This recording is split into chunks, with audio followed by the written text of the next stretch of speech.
बिस्मिल्लाहिर्रहमानिर्रहीम। आज के लेक्चर में हम चैप्टर नंबर 6 केमिकल बॉन्डिंग से बात शुरू करेंगे। केमिकल बॉन्डिंग में इंट्रोडक्शन सबसे पहले कि केमिकल बॉन्ड क्या होता है, केमिकल बॉन्ड बनता क्यों है, इसी के ऊपर बहस है सारी। सबसे पहले हम देखते हैं कि केमिकल बॉन्ड है क्या। Chemical bond it is just basically the forces of attraction that holds the atoms or ions together within a molecule or that of compound। कि कशिश की कुव्वतें जो किसी मॉलिक्यूल के अंदर एटम या आइंस को बांधे रखती हैं, कशिश की उन कुव्वतों को हम कहते हैं केमिकल बॉन्ड्स। कुछ केमिकल बॉन्ड हमने पढ़े थे जिसमें covalent bond, ionic bond, coordinate covalent bond which is also called as dative bond.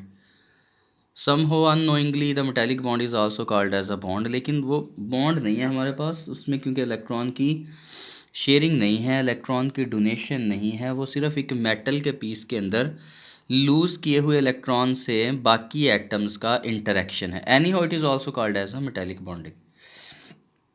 अगर हम आगे हमने कुछ टॉपिक पढ़ने हैं उनसे रिलेटेड जो metallic bond it is not a bond. फ़िलहाल हम बात आगे करते हैं। What is a basically bond? The force of attraction that holds the atoms or ion together within a molecule or that of the compound. It is a chemical bond. For example water लें तो hydrogen दो हैं, ये हमने classes में बातें discuss की हैं। दो हाइड्रोजन एटम, एक ऑक्सीजन एटम, इंट्रामोलेकुलर फोर्सेस, ये सारी बातें हम पढ़ चुके हैं। Next question, what is the chemical bond formation और what is the cause of a chemical bond formation. ये बहुत ही आसान है बात। हमें कहते हैं कि कायनात की चीज़ें हमेशा आपस में बॉन्ड बनाती हैं स्टेबिलिटी हासिल करने के लिए। स्टेबिलिटी का भी आगे मैं आपको मतलब बताता हूँ। हमें कहते हैं स्टेबिलिटी वो कैसे हासिल करेंगे। पहली बात, या तो इलेक्ट्रॉन को लूज़ कर देते हैं जस्ट लाइक मेटल, कि अगर हमारे पास मेटल है, सपोज दैट हमारे पास सोडियम मेटल है, ये अपना कैटायन बनाती है। क्यों बनाती है? इलेक्ट्रॉनिक कॉन्फ़िगरेशन देखें, सोडियम का एटॉमिक नंबर है 11। आगे भी बताना है, डिस्कस सारी बातें करनी है। 1s2 2s2 2p6 3s1। पहला शेल पूरा हो गया, दूसरा पूरा हो गया, तीसरे में एक इलेक्ट्रॉन है। तीसरे में हमने कभी पढ़ा था कि 18 इलेक्ट्रॉन होते हैं और ऑक्टेट रूल पूरा करने के लिए हमें कम से कम बैरूनी शेल में 8 इलेक्ट्रॉन चाहिए स्टेबिलिटी के लिए। तो इसमें एक इलेक्ट्रॉन है, या तो ये 7 इलेक्ट्रॉन गेन करे या एक इलेक्ट्रॉन लूज़ कर दे, तो इसके लिए एक इलेक्ट्रॉन लूज़ करना आसान है। तो ये क्या करता है स्टेबल करने के लिए। और स्टेबिलिटी आगे मैं बताता हूँ कि ऑक्टेट और डुप्लेट पे डिपेंड करती है। फिलहाल ये आपको बताना था कि किस तरह कोई एटम इलेक्ट्रॉन लूज़ करता है। इलेक्ट्रॉन गेन करने का तरीका क्या है। फ्लोरीन को देखें तो एटॉमिक नंबर 9 है, electronic configuration 1s2 2s2 2p5 बनती है। ये पहला शेल मुकम्मल हो गया। क्वांटम नंबर में 1 2 3 लिखने का मकसद भी बताया था। ये 2s2 2p5 ये दूसरे शेल से ताल्लुक़ रख रहा है। टोटल हो गए 5 और 2 7 इलेक्ट्रॉन। एक इलेक्ट्रॉन इसे मज़ीद चाहिए अपना ऑक्टेट पूरा करने के लिए। तो फ्लोरीन क्या करती है, एक इलेक्ट्रॉन गेन करके नेगेटिव स्पीशी में कन्वर्ट हो जाती है। तो चीज़ें अपने आप को स्टेबल क्यों करती हैं? स्टेबल करने की वजह ऑक्टेट रूल है। और आगे जाके बताएंगे कि ऑक्टेट भी कोई प्रिंसिपल नहीं है, ये कोई यूनिवर्सल लॉ नहीं है कि चीज़ें हमेशा ही ऑक्टेट को फॉलो करती हैं। Anyhow till to the topic they are going to attend. फ़िलहाल हम ये बताएंगे कि चीज़ें इलेक्ट्रॉन गेन करती हैं, चीज़ें इलेक्ट्रॉन लूज़ करती हैं, या चीज़ें इलेक्ट्रॉन शेयर करती हैं। लाइक हाइड्रोजन, हाइड्रोजन को जब डिस्कस किया जाए HH, पता है आपको, हाइड्रोजन एक एटम के पास एक इलेक्ट्रॉन, दूसरे के पास दूसरा इलेक्ट्रॉन, तो अब ये क्या करती हैं अपने इलेक्ट्रॉन्स को शेयर कर लेती हैं। तो इस तरह से जो इलेक्ट्रॉन शेयरिंग की वजह से जो बॉन्ड बनता है it is called covalent bond. Atom bond क्यों बनाते हैं? स्टेबिलिटी के लिए। स्टेबिलिटी कैसे लेते हैं? वो इलेक्ट्रॉन को लूज़ करके, इलेक्ट्रॉन को गेन करके, इलेक्ट्रॉन को शेयर करके। लूजिंग और गेनिंग से जो बॉन्ड बनता है वो आयोनिक बॉन्ड है, और जो शेयरिंग से बनता है वो कोवेलेंट बॉन्ड है। लेकिन आपने यहाँ वो चीज़ें मिक्स नहीं करनी, इंट्रा मोलेकुलर और इंटर मालिकुलर फोर्सेस को मिक्सअप नहीं करना, ये दोनों अलग अलग चीज़ें हैं। अच्छा, दूसरी अहम बात, कहते हैं कि जी चीज़ें बॉन्ड बनाती हैं क्यों? To get the noble gas configuration, ये बात बहुत अहम है। To get the noble gas configuration, ये लाइन पढ़ें। अब what is a noble gas? Noble gas is also called inert gases, inert gases are also called as rare gases. ये 3 नाम है जी। 8th ए ग्रुप के अंदर 8th ए पीरियोडिक टेबल में helium, neon, argon, krypton, xenon और radon 8th ए group है periodic table में। इसे कहते हैं जी नोबल गैसेस। कहते हैं जी ये आपस में रिएक्ट नहीं करती, जिस तरह हाइड्रोजन एटम आपस में रिएक्ट कर जाते हैं, नाइट्रोजन एटम आपस में रिएक्ट कर सकता है, बाकी बहुत सारी एटम जो हैं वो आपस में रिएक्ट करके एक मॉलिक्यूल कंबाइन फॉर्म में बनाते हैं। मोलेकुलर फॉर्म में एलिमेंट अवेलेबल है। कभी हमने एलिमेंट को डिफाइन किया था कि एलिमेंट एटॉमिक भी हो सकता है और मोलेकुलर भी हो सकता है। Anyhow the elements are also atomic as well as the molecular, but these atoms never combine with each other. ये कभी नहीं मिलते, नोबल हैं, शरीफ हैं, आपस में रिएक्ट नहीं करते, कोई बॉन्ड नहीं बनाते। रीज़न भी हम देख लेते हैं। पहला एलिमेंट है हीलियम, इलेक्ट्रॉनिक कॉन्फ़िगरेशन है 1s2, पहला शेल पूरा हो गया। इसको ना इलेक्ट्रॉन लेने की ज़रूरत है ना इलेक्ट्रॉन देने की ज़रूरत है। नियॉन की तरफ आए, 1s2 2s2 2p6, 10 इलेक्ट्रॉन पूरे हो गए और बैरूनी शेल में 8 इलेक्ट्रॉन, दो इधर भी, मतलब प्रिंसिपल क्वांटम नंबर 2, तो शेल दूसरा 6 पी में और एस में 2, 8 पूरे हो गए, ऑक्टेट पूरा हो गया इसका। इसका भी देखें 3s2 3p6 ऑक्टेट पूरा, 4s2 4p6 ऑक्टेट पूरा, 5s2 5p6 ऑक्टेट पूरा, 6x2 6p6 ऑक्टेट पूरा। तो गैसें जितनी भी नोबल गैसेज हैं कहते हैं कि उनका ऑक्टेट सेटिस्फाइड है। बैरूनी शेल में 8 इलेक्ट्रॉन पूरे हैं, वो 8 के 8 इलेक्ट्रॉन पेयर्ड हैं, तो वो बॉन्ड नहीं बनाएंगे। बट एनी हो मैंने बताया कि ऑक्टेट रूल जो है ये यूनिवर्सल नहीं है, बाज़ कंपाउंड ऐसे भी हैं जो ऑक्टेट रूल को फॉलो नहीं करते। तो इसीलिए इन गैसेस को क्या कहा गया, नोबल गैसेस। तो कायनात की जितनी भी कहते हैं एलिमेंट है ना, वो नोबल गैसेस जैसी बनना चाहती हैं, या वो अपना डुप्लेट पूरा करना चाहती हैं या ऑक्टेट पूरा करना चाहती हैं। इसी तगोदों में या वो इलेक्ट्रॉन लेती हैं या इलेक्ट्रॉन देती हैं। तो आप देख लें, आपके सामने है नोबल गैसेस, तो नज़र आ रहा है कि इनका ऑक्टेट पूरा है। तो तमाम गैसेस या तमाम एलिमेंट जो पीरियोडिक टेबल में हैं उनका ये रुझान है कि वो अपने आप को स्टेबलाइज़ करें, और स्टेबलाइज़ करने का आसान तरीका नोबल गैस कॉन्फ़िगरेशन को हासिल करना। कौन सी noble gas configuration, nearest noble gas. आगे हम देखते हैं नियरेस्ट का मतलब भी क्या है। Actually a noble gas does not react with other noble gases. अब नोबल गैस हीलियम है, वो नियॉन से रिएक्ट नहीं करेगी, या ये सारी आपस में रिएक्ट नहीं करती। लेकिन नोबल गैसेस में ना ख़ास तौर पर वो गैसेस जिनमें यहाँ पे हमने 4s लिखा, 4p लिखा, तो जाहिर सी बात है 4d भी तो होगा कि नहीं होगा। 4d 0 मैं लिख देता हूँ। चौथा शेल शुरू हो गया तो उसके पास s भी है, p भी है, d भी है, 4f भी होगा, लेकिन वो एम्प्टी है। जब पाँचवें की बात करता हूँ 5s भी है, 5p भी है, 5d भी है, 5f भी होगा, 5o भी होगा।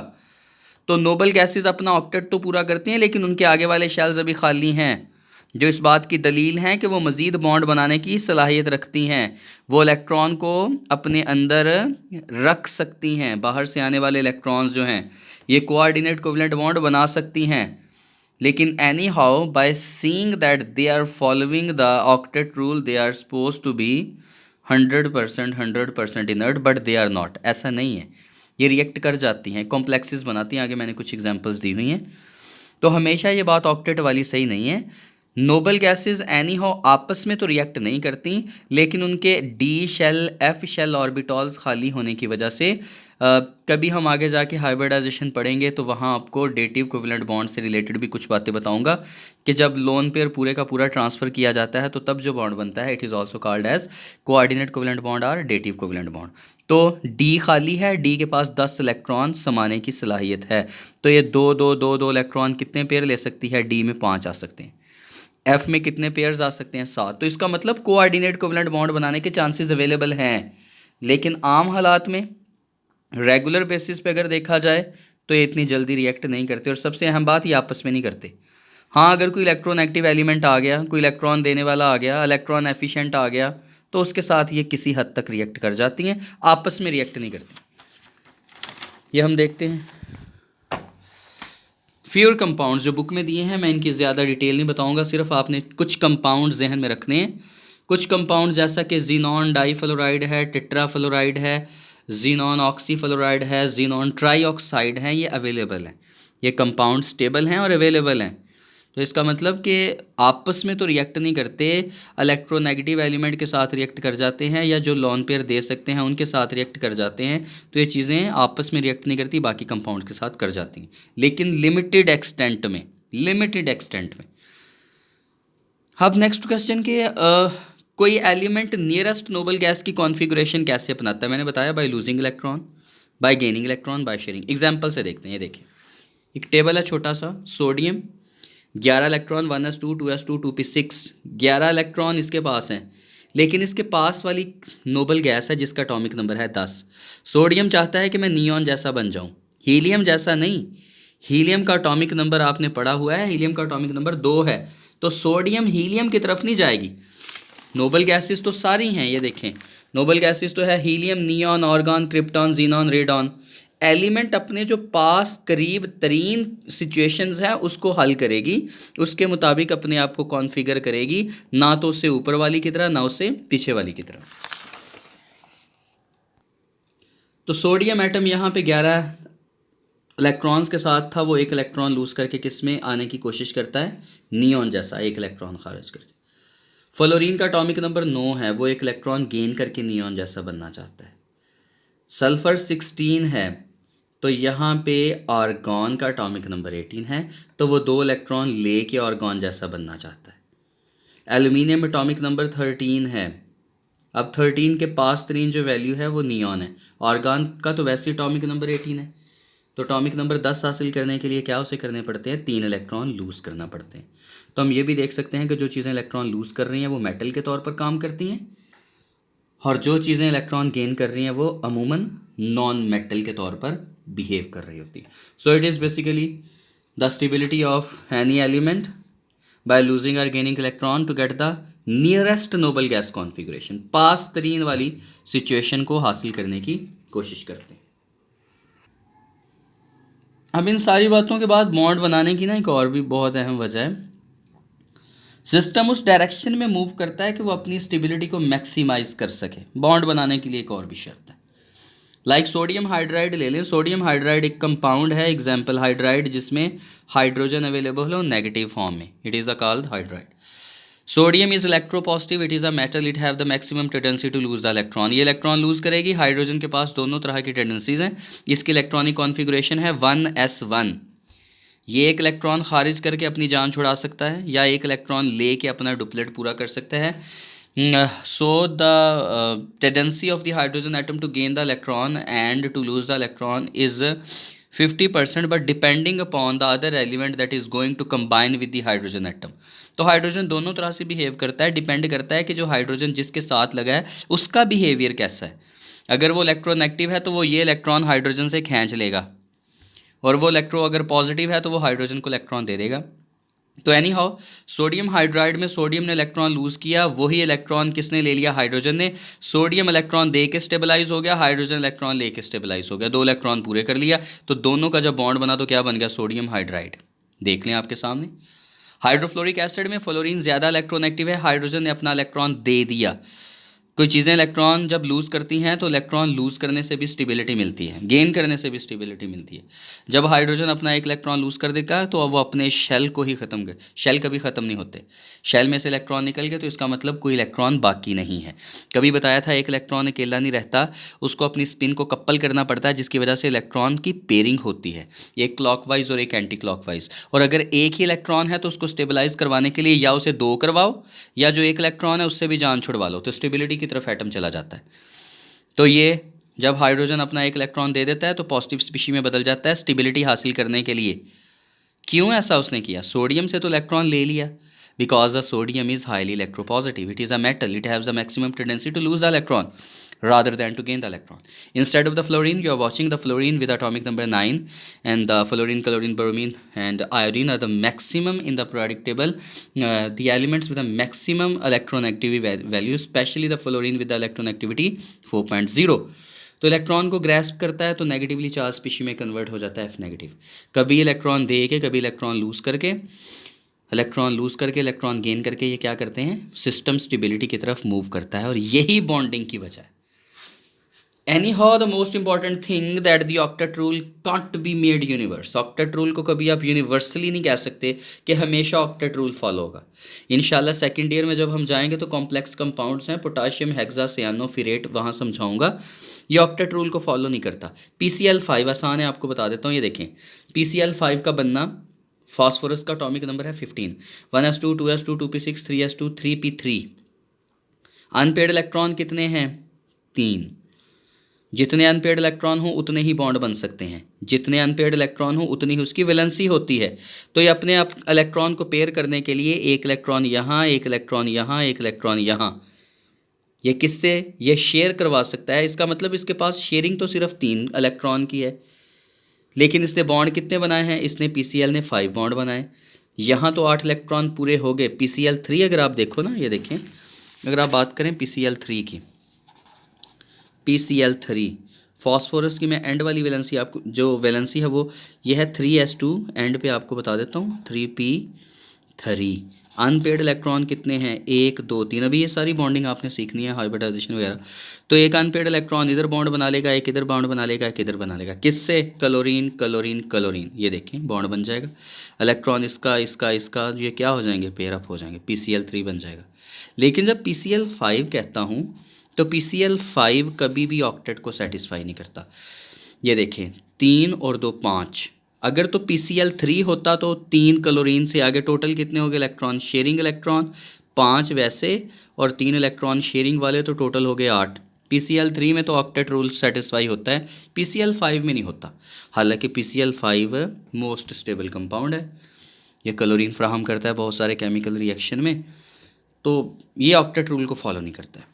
इसके अलावा BF3 को देख लेते हैं, ये आपके पास है BF3, बाकी भी कंपाउंड है, आपने नाम याद रखने।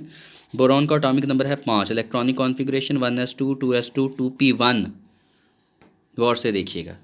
अब इसके पास 2p1 इलेक्ट्रॉन 2s2 ऐसे शो करवा देता हूँ। P के 3 ऑर्बिटॉल हैं, PX PY PZ, मैंने खानों से शो करवा दिया। एक इलेक्ट्रॉन इसमें है, यह ग्राउंड स्टेट। हमने ग्राउंड स्टेट और एक्साइटेड स्टेट भी इंशाल्लाह इस चैप्टर के तकरीबन एंड पे जाके पढ़नी है। वैसे ही बता देता हूँ, एक इलेक्ट्रॉन आप यहाँ से उठाएं, यहाँ शिफ्ट कर दें, ये हो जाती है एक्साइटेड स्टेट। अभी हालतें पढ़नी हैं, एक्साइटेशन क्यों होती है, डी एक्साइटेशन, ये एनर्जी ऑफ एक्साइटेशन कहाँ से आती है, एनी हाउ ये बाद में डिस्कस करेंगे। एक इलेक्ट्रॉन यहाँ से उठाओ, यहाँ डाल दो, अनपेड इलेक्ट्रॉन हो गए 3। ये बॉन्ड भी कितने बना लेगा? 3। एक फ्लोरीन इधर, एक फ्लोरीन इधर, एक फ्लोरीन इधर, एक इलेक्ट्रॉन इसका, एक फ्लोरीन का, एक इसका, एक फ्लोरीन का, एक। तो ये देखें इलेक्ट्रॉन तकरीबन पेयर हो गए। अब 2s2 2 इलेक्ट्रॉन, पहले थे 3 इलेक्ट्रॉन, और यहाँ पे अगर आप देखो तो यहाँ पे टोटल थे 2 और एक 3 इलेक्ट्रॉन टोटल। ये आपके पास 2 इलेक्ट्रॉन S में, P में 1, टोटल कितने हो गए? 3। अब फ्लोरीन कितने कितने इलेक्ट्रॉन शेयर कर रहा है? एक एक एक, टोटल इलेक्ट्रॉन कितने हो गए? 3 और 3 6 इलेक्ट्रॉन। ये फिर भी स्टेबल है, ये कैसे हो गया? हमें कहते हैं कि ये यूनिवर्सल लॉ नहीं है, octet rule is not a universal rule. तो बहुत सारे कंपाउंड ऐसे हैं जो ऑक्टेट रूल को फॉलो नहीं करते। इंशाल्लाह नेक्स्ट लेक्चर में हम एनर्जेटिक्स ऑफ बॉन्ड फॉर्मेशन पढ़ेंगे। ये इंट्रोडक्शन अहम था, तो आपने इसे एक बार हैंडबुक से स्टडी करना है। इनसे रिलेटेड जो एक्सरसाइज में क्वेश्चन है वो आपने सॉल्व करने हैं। आसान है, थ्योरेटिकल है फ़िलहाल, तो आगे कुछ वैल्यूज़ आएंगी, लेकिन कुछ चैप्टर गुजरने के बाद जो डिटेल में बात करेंगे। बाकी ये सिंपल बातें बस आपने याद कर लेनी है। अल्लाह हाफिज़।